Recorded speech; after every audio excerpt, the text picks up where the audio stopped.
Hi everyone, I'm Nick Olivo, and today we're looking at Need to Know, the Delta Green starter set that's available on Roll20. And in this video, I'll give an overview of what Delta Green is all about, we'll chat a little bit about the system and how its mechanics work, I'll give an overview of the adventure that's included in the module, and I'll give some tips along the way. But before we go any further, I do need to warn you that there will be a ton of spoilers in this video, so any players in the audience, consider yourselves warned. Before we dive in, I'd just like to thank Roll20 for sponsoring this video. Delta Green is a Lovecraftian horror game that takes place in the present day, where your players take on the role of agents in a clandestine government agency called Delta Green. Now, Delta Green picks up where H.P. Lovecraft's short story, The Shadow over Innsmouth, leaves off. And essentially in that story, there were these Deep Ones who were performing these horrific rites. The government goes in, they torpedo the hidden shrine where the Deep Ones are living, they round up all the Deep One hybrids who are living in the town, and they cart them off. And so basically the US government realizes at this point that there are unnatural things hiding out there in the dark, and Delta Green was born. So, in the game, your players are called agents. You, the GM, are the handler, and adventures are called operations.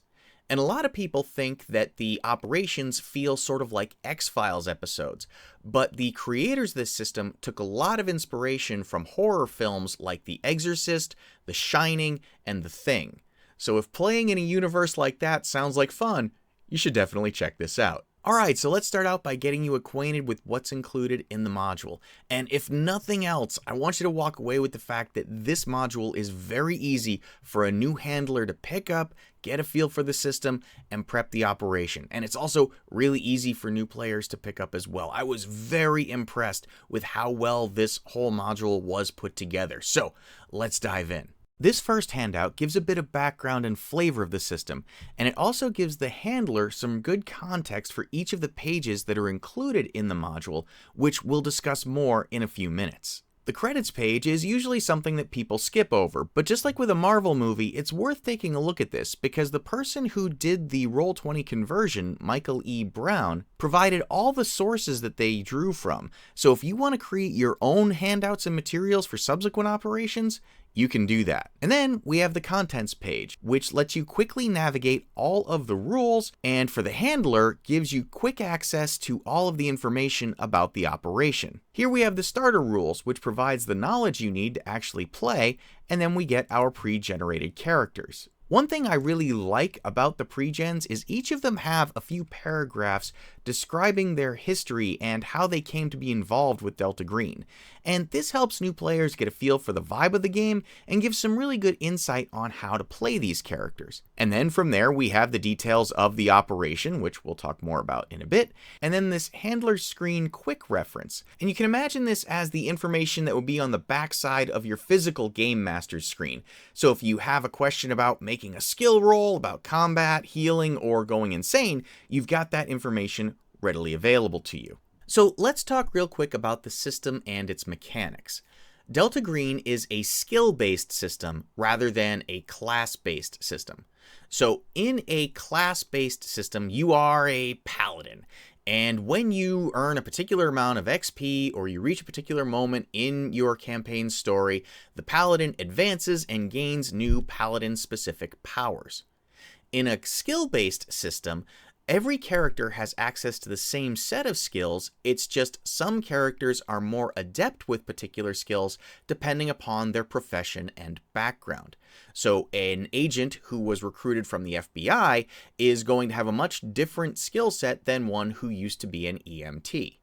And the interesting thing about skills in Delta Green, at least from my perspective, is that when a player fails a skill check, they have the opportunity to improve that skill later on. So it's kind of like real life, where the first few times you try something, you're not very good at it, you fail, but the more you work at it, the better you get. all the skills that a particular character has are listed down here in this section of the character sheet. And I've actually done a whole video explaining where everything on the sheet lives and how to use it. I'll put a link to that down in the description so you can check that out and share it with your players. But I do want to take a minute and talk about some of the basic game mechanics. The number to the right of a particular skill name is how adept the character is with that particular skill. The higher the number, the better. And when you make a skill roll in Delta Green, you roll a D100, and you're trying to roll equal to or lower than that number. To make a skill roll, just click on the skill's name, and Roll20 is going to pop up this modifier box. Basically, it's asking, are there circumstances that are helping or hindering the agent's attempt at whatever it is they're trying to do? And so you, as the handler, determine if there are, and if so, you say, yes, you have an increased chance of success, so you add 20 or 40%, or no, there are circumstances that are adversely impacting you, and so you have a 20% or a 40% penalty being applied. Whatever it is, you enter that in and then click submit. And then your results are displayed over here in chat. And in this example, we can see that my attempt at human intelligence to read somebody has failed, and my agent has not learned anything new. And this D100 mechanic carries through to all the different types of rolls in the system. So if it's a skill roll, an attack roll, a sanity check, you're trying to roll lower than or equal to a target value on a D100. So if we talk about combat real fast, I'm just going to pull up this little primer document here. We can see that all of the characters who are involved in combat are going to go in descending dexterity order. So your character has a dexterity score, which is listed up here on your character sheet. And the character or the monster or whatever who has the highest dexterity score goes first, then next highest, and so on. And in combat, your character has the option to do one of several things. And all those things are listed out here in this handout. So our character could aim to try and get a bonus to their next attack roll. They could try to disarm their opponent. They could fight back. They could move. They could wait, try to pin them down. Whatever it is, all of those options are listed here. And again, it's going back to that core mechanic of trying to roll a D100 and get lower than or equal to a particular value. So if we go back to our character sheet here and I scroll down into my equipment section, we can see that my agent has a bunch of different attacks available. So if our agent wants to make an attack with his 9mm pistol, and let's go ahead and do that, we'll click this button here to make the roll. Just like with skill checks, you enter in any particular modifier. Let's give a really nice bonus here because I want this to be successful. And then we can see, all right, we rolled with a 50% chance of success, but we had a 40% modifier being added to that. So we rolled a 52 on what is effectively a 90. So we were successful. And now we can roll damage by clicking on this 1d10 button here. And that means that we have just inflicted 10 out of 10 possible points of damage using our 9mm pistol. Now, this being a Lovecraftian game, sanity mechanics are a core part of the system. So each agent has a sanity score, which is listed here on the character sheet. And as the agent encounters violence, as they are put in situations where they are helpless, as they encounter the unnatural, they will lose sanity. The handler will make a die roll, depending on the circumstances, and say, hey, you've just lost X sanity points. If an agent loses more than 5 sanity in a single go, then the agent will go temporarily insane. And this may cause them to flee and run away from whatever it was that made them go insane. They may lash out and just start blindly attacking the closest threat. Or they can become catatonic and just shut down in the middle of a fight. And as you can imagine, that could be really, really bad in the middle of a fight. But the interesting thing about Delta Green is that your agents have a way to mitigate this sanity loss. Essentially what they can do is project the stress of whatever's just happened onto a crucial personal relationship, effectively damaging that relationship later in favor of keeping their wits about them now. And it's up to the player to decide how the relationship with their agent's spouse or child or best friend has worsened as a result of this experience. An agent whose sanity is reduced to the breaking point, listed right here on the character sheet, has developed a new disorder. And the Insanity handout lists out some possible disorders and also describes how further stress may trigger an episode of this disorder, which can severely hamstring your agent. As with Sanity, agents can try to repress a traumatic episode by damaging a bond with one of their crucial relationships, and just like before, the player can describe how this relationship has worsened. This can make for a pretty dark experience, as the stresses faced by Delta Green agents often wreck the families and friendships that give them strength.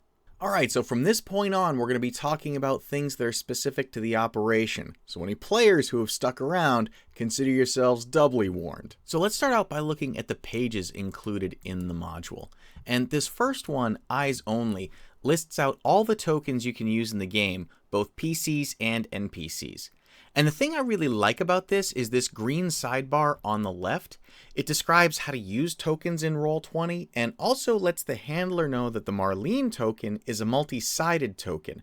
And I actually love this hand-drawn arrow indicating which token this text box is referring to. It's just a really nice touch. The operations map lets you indicate where in the country a particular operation is taking place, or alternatively, where your agents are currently located. So you could come in here and just say that Dr. Kemeroff is currently in Florida and represent it by dragging her onto the map. And the other nice thing here are these text boxes, which are only visible on the GM layer. So your players will just see this green map of the United States, but you as the handler can see this text here, which gives hints and other information about the page itself. Next up, we have this locations page. And I really appreciate this locations page because in my games, often my players will go to a location or an area that doesn't require a battle map, but you want to give some kind of a visual to help set the stage for what things are going to be like in this area.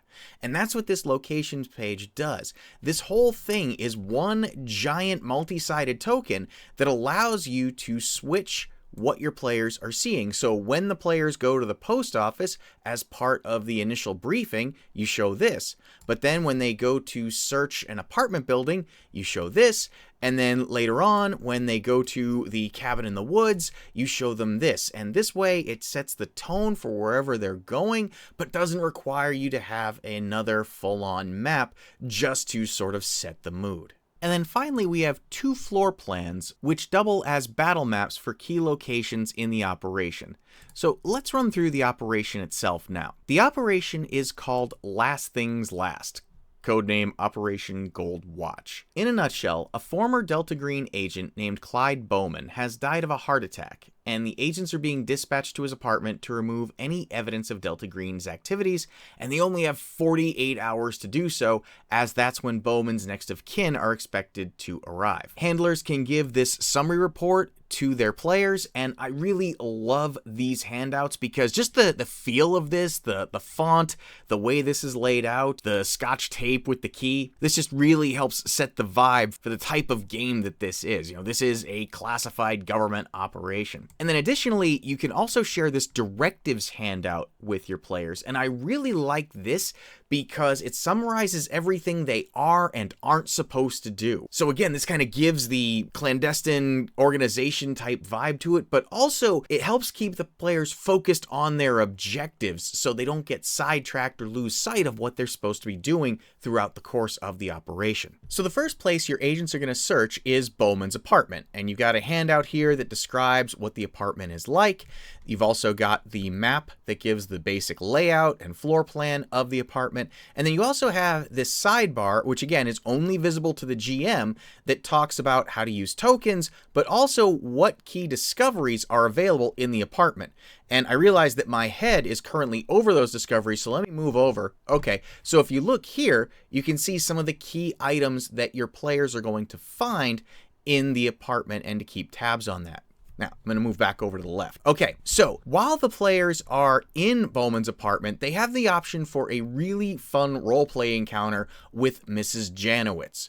Mrs. Janowitz is just a local busybody. She lives in the apartment. She didn't know Bowman well, but she is going to be aware of these strangers who are going into Bowman's apartment. Who are they? Why are they there? So if your players haven't come up with a cover story for who they are, this gives them a really good opportunity to think fast on their feet to come up with a reason for why they're going into this dead guy's apartment. After searching the apartment, the players are going to learn that Bowman had a cabin out in the woods, and they can find the keys to the cabin as well.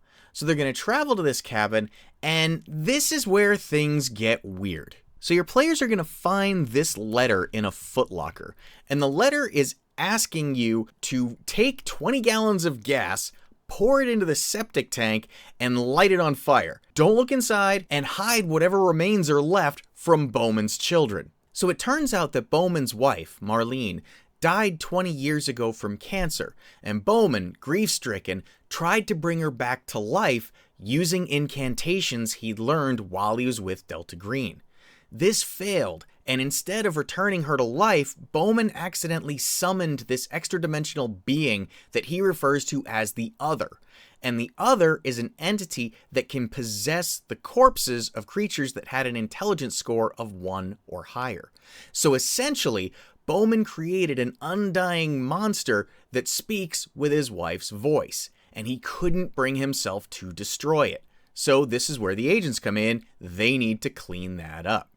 Now, the danger here is that not only is the thing that was Marlene super strong and powerful, it's also incredibly persuasive. So when the agents go out and open up that septic tank hatch, they're going to be greeted with this very timid woman's voice asking for help, asking for water, asking for fresh air, please. And she can tell the agents her own version of what's happened, about how Clyde did some terrible things and she was just a victim. And then she can come bursting out of the septic tank and all hell breaks loose. So let's break down Marlene's stats. If we open up her character sheet, we can see that Marlene has 23 hit points, which doesn't sound too bad, but it's about double that of any of the pre-generated agents that come with the adventure. She also has 3 points of armor, which is the equivalent of wearing Kevlar. Mechanically, this means she's going to ignore the first 3 points of damage inflicted by any attack.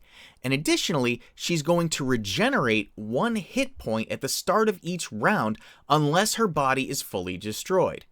Given that only 2 of the pre-generated agents are armed, it may be nearly impossible for them to defeat this creature. Now you can leave things as is, or you can add a few extra weapons, say a shotgun or a rifle, into the cabin to give your agents more of a fighting chance. And stats for those weapons are available in the starter rules section under the damage and death handout, which you can see right here. And even if the agents are well armed, there's still the matter of sanity to consider.